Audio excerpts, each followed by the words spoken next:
Hi, my name is Linda Cullum, and thank you for coming to check out our Mayflower Pilgrims in Their Own Words ebook.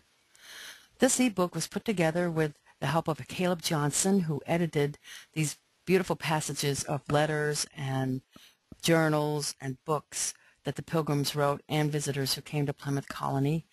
He is a Mayflower descendant and a Pilgrim historian. So let's take a look at what we have here. Mort's Relation is a journal and recollection from the viewpoint of many of the Pilgrims. Good News from England is from Edward Winslow on his living here for 3 years. And he wrote this when he came back to England. And William Bradford's Journal is a book that he wrote, which is excellent. The John Pory letter is also an experience of someone who visited the plantation and so forth. We also have the Mayflower passenger list, Mayflower passenger statistics, and I'll show you a little bit about that. But let's start with Mort's Relation. In here we have several chapters, and we're going to start with Chapter 1, Part A, which is my favorite, even though it is the first. This is about landing on Cape Cod, and I'm very in touch with this because I grew up on Cape Cod. So let's look at this. Upon the 9th of November, following the break of day, we espied land which we deemed to be Cape Cod, and so afterward it proved. And the appearance of it much comforted us, seeing so goodly a land and wooded to the brink of the sea. There was just lots and lots of forests there, and no buildings, inhabited by Indians. On the 11th of November is when they arrived at the Cape. Actually, on the 9th when they saw the land, they ended up going south. They were on their way to Virginia. Northern Virginia, they called it, which was actually the mouth of the Hudson where New York City is today. That's where they were going to settle. But they got stuck in really bad weather in Chatham, off the Cape, and stayed there for a good 24 hours, I believe it was. Then they turned around and came around the top of the Cape and anchored on the 11th of November, which ironically is our Veterans Day now. So they came to anchor in the bay, which is a good harbor and pleasant, circled around. And, you know, this section here is just really special to me because I have sailed for a long time in Cape Cod Bay, and just to be there where the Pilgrims anchored, first anchored, is just fantastic. So there's quite a bit to each chapter, and it's written by them, which I find to be very exciting. Basically, everything we have here is written from people from that era and Pilgrims themselves in their own words. And what gets more to the truth than that? You know, Thanksgiving is one of our biggest holidays, and not many people know the true words from the Pilgrims themselves, which is one reason I put this book together, this ebook.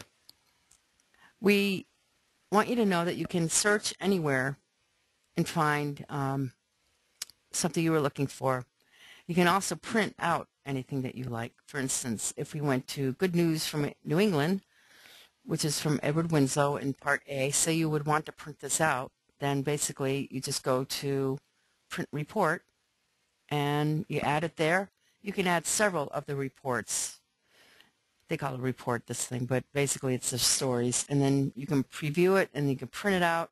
And the nice thing about that is if you're a teacher, you can print this out for a class and hand it out.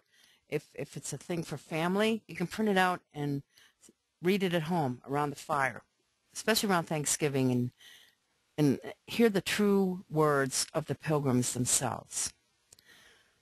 Back to the table of contents, I want to show you a little bit about the passenger statistics. There were 2 pregnant women that came on, and only one of them gave birth over while on the voyage, and that was Steve Hopkins' wife, and they named the little girl Oceanus. And I do not know the name of Steve Hopkins' wife off the top of my head, but we have quite a bit of extensive information about the Mayflower passengers. There were 51 men, average age was 35, women average age 31, 9 girls, 24 boys. It's quite a bit of detail here. 70% of the women died the first winter. So I think you'll find this collection of stories and letters, very, very interesting. And you will learn things about the Pilgrims that you have never known before. So I hope this demo gave you some idea of what the ebook is about. And for $19.95, it's a good investment. William Bradford's Journal is a very thick book, and it's got fascinating writings, and it starts with their leaving England to go to Holland, and then the whole thing that builds up to them coming here. So that about wraps up for my tour, and I hope you enjoyed this and give it a shot. I would like to wish you a happy Thanksgiving this year and every year from now on. Take care and have a great day.